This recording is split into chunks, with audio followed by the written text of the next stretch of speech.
नमस्कार दोस्तों, आप सभी का स्वागत है आप ही के अपने YouTube चैनल स्ट्रीट स्टडी 24/7 में। तो दोस्तों, इस वीडियो में हम डिस्कस करेंगे स्टॉक मार्केट फटाफट न्यूज़।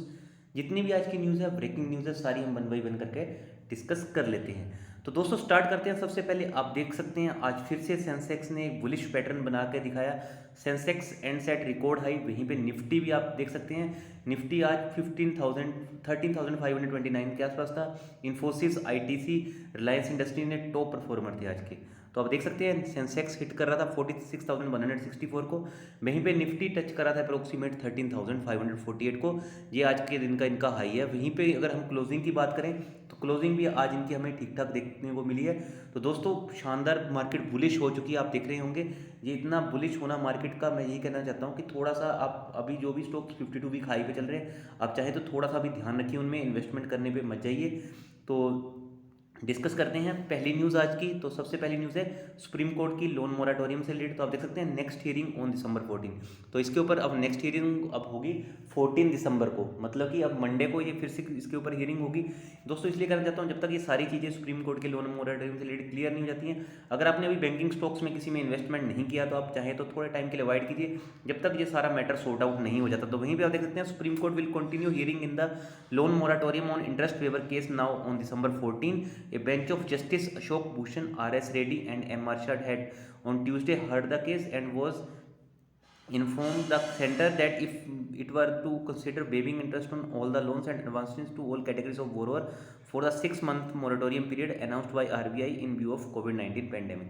तो अभी भी यहाँ पे पूरी चीज़ें क्लियर नहीं है। अभी फिर से ये लोन मोराटोरियम की डेट 14 दिसंबर तक डेफर हो चुकी है। तो मैं यही कहना चाहता हूँ कंटिन्यूसली आपको क्या करना है, आपको यही करना है कि बैंक निफ्टी को भी फॉलो करते जाना है साथ साथ में। नेक्स्ट न्यूज़ पे आ जाते हैं। नेक्स्ट न्यूज़ देख लेते हैं।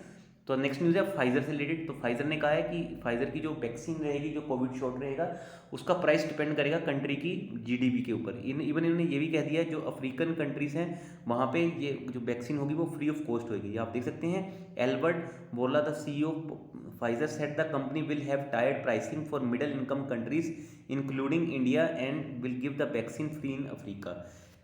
तो ये सारी जो भी इनकी वैक्सीन के जो चार्जेस रहेंगे वो कंट्रीज़ के जीडीपी के ऊपर भी बहुत ज़्यादा डिपेंड करने वाले हैं। तो अब ये न्यूज़ आप कह सकते हैं फाइजर यहाँ पे कुछ ना कुछ सफल होता हुआ हमें देखने को मिल रहा है। नेक्स्ट न्यूज़ पे आ जाते हैं। तो आप देख सकते हैं government to sell 20% stake in IRCTC via OFS to raise ₹437 crore. तो गवर्नमेंट आपको पता है एट प्रेजेंट 87.4% इनका गवर्नमेंट का स्टेक है IRCTC में। अब ये इसको through OFS offer for sale बेचने की कोशिश कर रहे हैं। आप क्योंकि सेबी की भी गाइडलाइंस होती है कि विद इन 3 ईयर्स अगर कोई भी कंपनी लिस्ट होती है तो उसको प्रोमोटर स्टॉक होल्डिंग, जो शेयर होल्डिंग होती है, वो 75% करनी होती है। तो इसी दिशा में अब इनका OFS आ रहा है। आप देख सकते हैं इनका OFS कितने प्राइस पे सेट हुआ है। तो ये ईटी का आर्टिकल है। OFS price was set at ₹13,367, 1367 पे, या आप कह सकते हैं 1367 पे ये जो सेटअप होता हुआ हमें देखने को मिल रहा है। तो दोस्तों अब ऑटोमेटिकली आपको पता स्टॉक भी यहाँ पे सेटअप होने की ट्राई करेगा, क्योंकि अभी ऑलरेडी हम देख रहे हैं स्टॉक की जो क्लोजिंग थी वो 1618 के आसपास थी। इससे पहले हमने GMM फोर्डलर का भी देखा था, प्राइस 5400 पे चल रहा था, जब उनके प्रमोटर 35% का जो OFS लेके आए थे डिस्काउंट पे 3500 के आसपास आया था वो, और वहीं पे स्टॉक ने भी कम बैक किया था। तो ये भी आप देख सकते हैं वही चीज़ है, यहाँ पे भी जो OFS है वो आएगा 1367 के आसपास। तो स्टॉक भी यहाँ पे 1367 के आसपास आने की ट्राई करेगा। तो आप चाहें तो अभी थोड़ा वेट कीजिए IRCTC में फ्रेश इन्वेस्टमेंट से रिलेटेड। नेक्स्ट न्यूज़ है ITC। तो आप देखते हैं ITC अब फाइनली लाइमलाइट हो रहा है, बट जो भी अभी ESG कंसर्न है वो अभी भी थोड़े यहाँ पे वरीज हैं। इवन जहाँ पे बहुत से जो ब्रोकर्स हैं उन्होंने भी इनके टारगेट अच्छे दे दिए हैं। तो मैं जो दोस्तों यही कहना चाहता हूँ, जो एक ITC, इसके अलावा L&T, ठीक है, और ITC, L&T और विप्रो, ये तीनों स्टॉक कंपनियां अच्छी हैं, कंपनियों में कोई गड़बड़ी नहीं है। बट ये कैसे स्टॉक्स हैं, ये लो बीटा के स्टॉक है, मतलब कि ये बहुत स्लो चलते हैं, बट लॉन्ग टर्म में डेफिनेटली ये आपको अच्छे रिटर्न्स जरूर कमा के देंगे। आप में इन स्टॉक्स को रखने के लिए पेशेंस होना चाहिए। अभी आपने देखा होगा 200 का लेवल ITC ने, जब मार्केट ऑल टाइम हाई पे चल रही है, 4 महीने के बाद, मतलब कि आफ्टर 4 मंथ अपना 200 का जो इनका रेजिस्टेंस था उसको ब्रेक किया था। तो अभी क्लोजिंग तो अच्छी ही है इनकी, 200 के ऊपर ही जा रही है क्लोजिंग। नेक्स्ट अगर देख लेते हैं एक बार ब्रोकरेजेस क्या कह रही हैं ITC के बारे में। तो आप देख सकते हैं ITC को ब्रोकरेजेस ने, आप देख सकते हैं आउट परफॉर्म का टारगेट के टैग दिया है। वहीं पे जो पहले इनके न्यूट्रल था, तो न्यूट्रल से आउट परफॉर्म कर दिया, और वहीं पे इनके टारगेट्स भी आप देख सकते हैं टारगेट्स कितने कर दिए हैं 255 फ्रॉम ₹200 पर शेयर। तो यही कहना चाहता हूँ, अच्छी न्यूज़ है। तो फर्म अभी आपको पता है FMCG, hotels, paper board, paper and packaging, agri business में बहुत ज़्यादा मूव कर रही है। एफएमसीजी का कंपनी का ज़्यादा फोकस हो गया है, क्योंकि हमने देखा है कि कोविड में इनका होटल और सिगरेट का बिजनेस थोड़ा सा इफेक्ट होता हुआ देखने को मिल चुका है।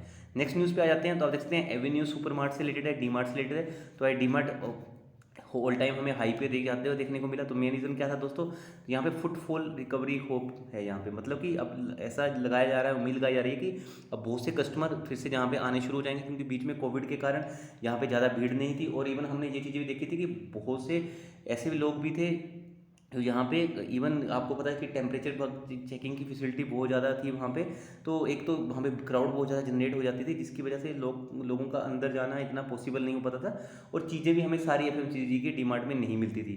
तो अभी अब फुटफॉल बढ़ने लग गया है कस्टमर का दोबारा से, तो इसी होप के ऊपर अब हमें यहाँ पे शानदार तेज़ी देखने को मिल रही है डीमार्ट में। इवन आपको पता है कि ट्रेंड जो एक कंपनी है टाटा की, उसमें से भी राधा कृष्ण तिवारी ने कुछ टेक बेचा है। तो बहुत से लोगों को ये उम्मीद है कि वहाँ से पैसा निकाल के शायद उन्होंने डीमार्ट में लगाया होगा। तो बहुत सी चीज़ें हैं जिसके बहुत सी होप्स के ऊपर ये एवेन्यू सुपरमार्ट डीमार्ट भाग रहा है। नेक्स्ट न्यूज़ है 98% of TCS Infosys Wipro employ to continue to work from home till March 2021।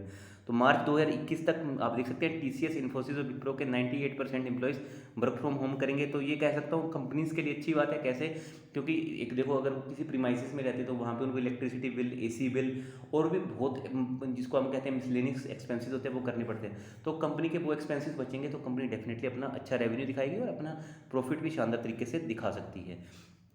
Next news है एस्ट्राजेनेका से। ये कंपनी इवन इंडियन में भी लिस्टेड है। तो एस्ट्राजेनेका की जो वैक्सीन है तो वो 70% इफेक्टिव है। तो दोस्तों इसी न्यूज़ के ऊपर आपको फोकस रखना। अगर इन फ्यूचर अगर ये ऐसी न्यूज़ आती है कि इनकी वैक्सीन भी फाइजर जितनी ज़्यादा इफेक्टिव हो चुकी है तो डेफिनेटली स्टॉक में भी हमें तेज़ी देखने को मिल सकती है। बट ये ऑलरेडी स्टॉक बहुत ज़्यादा चल भी चुका है, 4500 के लेवल के आसपास है।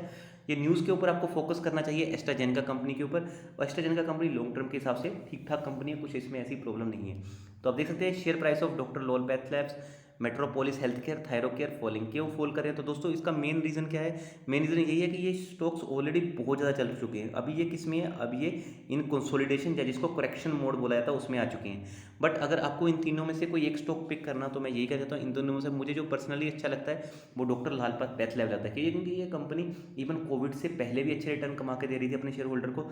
तो हो सकता है थोड़ा सा कंसोलिडेट होने के बाद अच्छा यहाँ पे हमें मूव करता हुआ देखने को मिल सकता है। नेक्स्ट न्यूज़ पे आ जाते हैं। नेक्स्ट न्यूज़ क्या है, तो दोस्तों आज येस बैंक के स्टॉक में हमने फिर से अपर साइड कर लिखता हुआ देखने को मिला। तो दोस्तों इसका मेन रीज़न क्या है, यहाँ पे इनकी रेटिंग इंप्रूव हुई है। आप देख सकते हैं the bank announce that Brickwork rating has upgraded the rating of tier 1 subordinate perpetual bond from BWRD to BWR BB+ stable. तो यहाँ पे इनकी जो रेटिंग है वो स्टेबल यहाँ पे आप देख सकते हैं प्रोवाइड की गई हैं ब्रिकवर्क्स रेटिंग द्वारा। तो शानदार न्यूज़ थी, जिसके बाद आज हमें फिर से 10% के आसपास यहाँ पे अपर सर्किट लगता हुआ देखने को मिला।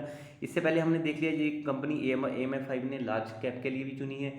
इसके अलावा हमने देखा है कि यहाँ पे जो बहुत से जो आपने देखा होगा कि किस हिसाब से LIC या फिर आप कह सकते हैं कि बहुत से अच्छे जो प्रमोटर्स हैं, जो जितने म्यूचुअल फंड्स हैं उन्होंने भी यहाँ पे थोड़ी सी बाइंग करने का भी अपना नज़रिया बनाया। बट अभी मैं यही कहना चाहता हूँ, अभी के लिए आप चाहें तो इस स्टॉक को अभी अवॉइड कर सकते हैं, क्योंकि ये कंपनी अभी बहुत तो आपने देखा होगा कैसे 15 रुपये से 19 रुपये के लेवल पर पहुँच चुकी है और उनका सर्किट भी 10% के आसपास बड़ा इंप्रूव हो चुका है। तो अभी आप चाहें तो थोड़ा इसको वेट कीजिए। अगर आपको लगता है तो अपने फाइनेंशियल एडवाइजर की भी हेल्प जरूर लीजिए इसमें, अगर आपको बाई करना है। नेक्स्ट न्यूज़ पे आ जाते हैं। तो government to launch wifi network with no fees और लाइसेंस। तो गवर्नमेंट जल्दी वाईफाई नेटवर्क लॉन्च करेगी विद नो फीस और लाइसेंस, जिसमें किसी को कोई फीस और लाइसेंस नहीं देना पड़ेगा।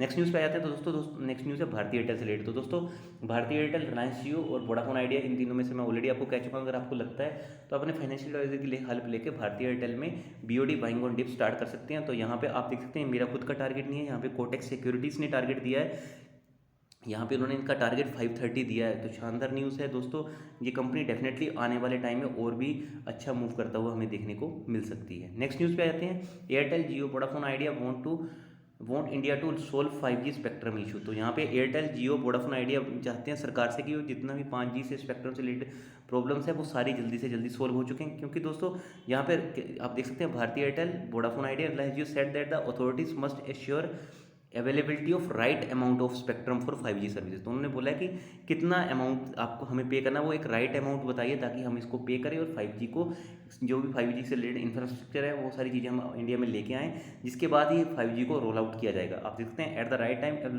Along with A robust infrastructure policy, क्योंकि 5G के लिए जो इंफ्रास्ट्रक्चर चाहिए वो 4G से डिफरेंट है। वो उसके लिए आपको पता है अलग से बहुत सी चीज़ें हम इनको इम्प्रूव करनी पड़ेंगी। Not doing so will derail India's 5G prospect. अगर गवर्नमेंट ने यहाँ पे प्रॉपर अमाउंट, प्रॉपर स्ट्रेटजी नहीं बनाई तो डेफिनेटली जो भारत का 5G से रिलेटेड जो चीज़ें हैं उसके ऊपर भी झटका लग सकता है। तो सभी तीनों कंपनियों ने आज आपको देखा होगा कलेक्टिवली इस चीज़ को उठाया है। तो देखना होगा कि गवर्नमेंट इस मैटर में क्या करती है। गवर्नमेंट ऑलरेडी वाईफाई नेटवर्क से रिलेटेड आपने देखा कि ऑलरेडी बानी करके उन्होंने स्कीम लॉन्च कर दी है। तो अब आगे आने वाली वीडियोस में यही देखना है कि सरकार की तरफ से यहाँ पे 5G में क्या कोशिशें की जाती हैं। तो चलिए दोस्तों, इस वीडियो में इतना ही था। बहुत जल्दी मिलेंगे हम नेक्स्ट वीडियो के साथ, और आई होप आपको वीडियो अच्छी लगी होगी। तो प्लीज़ लाइक करना। Thank you so much.